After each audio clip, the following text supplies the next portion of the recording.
Louvado seja o nosso Senhor Jesus Cristo, para sempre seja louvado. Sou o Padre Frei Inácio José, pároco da paróquia Nossa Senhora das Mercês. A finalidade deste vídeo áudio é proporcionar uma introdução ao Evangelho de Mateus, uma vez que da 7ª semana do tempo comum até a 25ª, a liturgia da palavra é assinalada com a leitura do Evangelho segundo São Mateus, tradicionalmente chamado de o primeiro Evangelho. Uma visão de conjunto deste texto. O que é que sabemos acerca do autor, do tempo e do lugar onde foi escrito este texto? Se unirmos os dados recebidos da tradição mais antiga às conclusões dos estudos exegéticos mais recentes e procurarmos chegar a uma síntese equilibrada e fundada nas fontes em nosso poder, podemos afirmar, juntamente com a maior parte dos estudiosos, que o Evangelho de Mateus, tal como nós hoje o lemos, é uma obra de um autor palestiniano, judeu, que escreve para cristãos provenientes do judaísmo, por volta dos anos 80, não na Palestina, mas provavelmente na Síria, em Antioquia. Para alguns, o texto atual seria uma tradução para o grego de um original aramaico, que foi escrito por volta dos anos 60 pelo apóstolo Mateus, ex-coletor de impostos, de nome Levi. É, todavia, mais provável que o Evangelho atual tenha sido escrito em grego, mesmo que tenha tido por base um texto precedente, obra do apóstolo. Referências particulares deste Evangelho.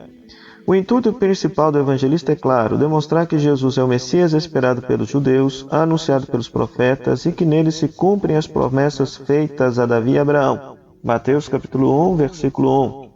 E que nele está a plenitude da lei. Mateus capítulo 5, versículo 17 a 18. Mas não só. Ele é o próprio Deus que cumpre todas as promessas. Já das primeiras páginas, as que antecedem o nascimento de Jesus, ele é chamado Emanuel, Deus conosco. Mateus capítulo 1, versículo 23. Depois, na conclusão do Evangelho, será o mesmo Jesus que afirmará: Eis que eu estarei convosco todos os dias até o fim do mundo. Mateus capítulo 28, versículo 20. Mateus concede muito espaço ao ensinamento do Senhor. Onde Marcos se limitava a contar o que Jesus ensinava, Mateus entra nos pormenores e introduz ao longo de sua obra 5 grandes discursos, os quais, segundo alguns, podem ser lidos como 5 livros da Nova Torá. São o Sermão da Montanha, capítulo 5 ao capítulo 7, o Discurso Apostólico, capítulo 10, o Discurso em Parábolas, capítulo 13, o Sermão da Comunidade, capítulo 18, e o Sermão Escatológico, capítulo 24 e 25. Como no centro do Pentateuco encontramos o Decálogo, no centro do Novo Pentateuco encontramos as parábolas. Estes discursos se harmonizam muito bem entre si com os que os antecede, que é a narrativa da infância, e o que o segue, o texto da Paixão e Ressurreição. O primeiro evangelho mostra-se assim como uma sinfonia na qual cada tema e cada movimento se encaixam perfeitamente com outros e dão vida a uma obra de arte. Jesus é apresentado como o mestre que ensina a nova lei do amor, que exige antes e acima de tudo a misericórdia, que anuncia o reino de Deus junto dos homens, como o Messias, que porém não triunfa sobre os poderes desse mundo impondo sua força, mas se identifica com o justo perseguido de que falam os salmos e o servo de Adonai, rejeitado e condenado pelos homens, cantado por Isaías. Finalmente, ele é o Senhor, o ressuscitado, presente no meio dos seus até o fim dos tempos, quando há de vir como juiz na glória, e todos os povos haverão de comparecer diante dele para serem submetidos ao seu juízo, cujo último critério será o amor exercido para com os pequenos, os pobres e os últimos.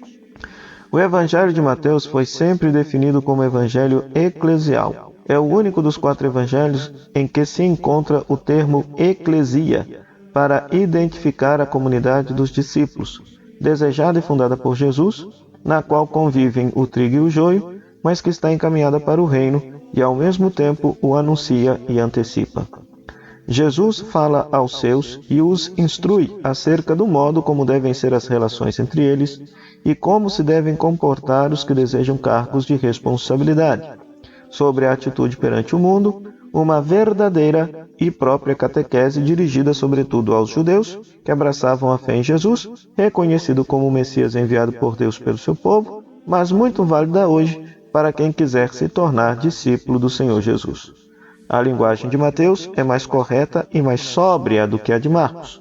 Faltam os pormenores que tornam viva a narração do segundo evangelho, mas isso não diminui a capacidade narrativa e evocativa do autor. Que a partir do Evangelho de Marcos, melhor dizendo, o Evangelho de Mateus, que cada um de nós possa se tornar um perfeito e melhor discípulo de nosso Senhor Jesus Cristo. Louvado seja o nosso Senhor Jesus Cristo, para sempre seja louvado.